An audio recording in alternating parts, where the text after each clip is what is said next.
Also ich beschäftige mich schon lange mit dem Thema Führung und Führungskompetenz, habe dazu auch schon ein Lehrbuch mit veröffentlicht. Und das, mit dem ich mich jetzt beschäftigt habe im Rahmen der Dissertation, ist das Thema das hybride Arbeiten und der Einfluss des Führungsverhaltens auf die Motivation und auf das Engagement von Mitarbeitern in einem hybriden Arbeitsumfeld. Und dazu ist es gekommen, nach dem Ende der Pandemie sind Menschen nicht alle wieder ins Büro zurückgekommen und damit hat sich etwas verändert. Und das, was sich auch verändert hat, ist,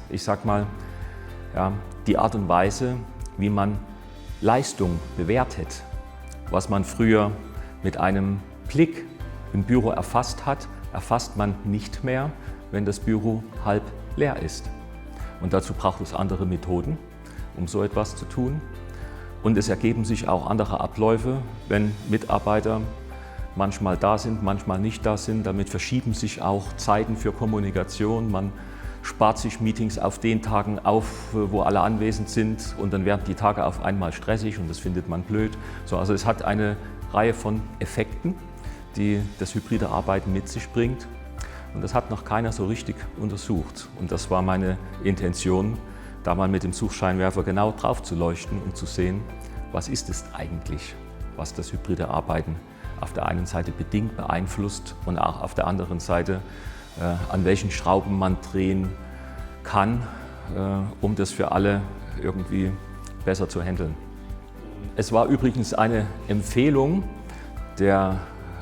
des Doktorandenprogramms, also der Professoren, weil das Thema so aktuell ist, das nicht nur für die wissenschaftliche Sicht zu veröffentlichen, sondern das auch in Form eines Fachbuchs. Und das habe ich getan. Der Empfehlung bin ich gefolgt. Das Thema heißt Hybrid führen mit Erfolg. Und meine Erkenntnis ist, es gibt kein One-Fit-for-All-Weg, um mit dem Thema umzugehen. Und die Erkenntnisse aus meiner Arbeit sind, dass es Spannungsfelder gibt, in denen man sich bewegt, also zwischen Kontrolle und Vertrauen und zwischen dem Wandel und auch einer Stabilität und so weiter. Und diese Spannungsfelder habe ich beschrieben, und zu diesen Spannungsfeldern habe ich auch für die Leser des Buches etwas entwickelt, um sich dort selbst zu testen. Dazu gibt es dann auch Tests in dem Buch. Nicht im Sinne von, hier komme ich jetzt in eine Schublade, sondern wie verhalte ich mich in welchen Situationen mit Reflexionsfragen, wie kann ich mich unter Umständen zukünftig in anderen Situationen vielleicht anders verhalten. So, was ich gelernt habe, ist, ich nenne das jetzt mal etwas Demut vor der Komplexität. Es ist schon ein kleiner Unterschied zu einer Bachelor- oder zu einer Masterthesis, also der Qualitätsanspruch an dem, was zu leisten ist, liegt noch einmal eine Stufe höher. Aber auch auf der anderen Seite dort die Komplexität so zu reduzieren, um das Wesentliche halt auf den Punkt zu bringen. Es ist nochmal ein anderer Anspruch, wenn man forscht, im Sinne von, wie man seine qualitative oder auch quantitative Empirie da halt aufbaut, um nicht nur unter Beweis zu stellen, dass man das wissenschaftliche Arbeiten kann, sondern auch etwas Neues in die Welt zu bringen mit Ergebnissen, die auch irgendwie belastbar sind. Ja, und dort grenzt sich das vielleicht zu einer Masterthesis dort halt ein kleines bisschen ab vom Qualitätsanspruch.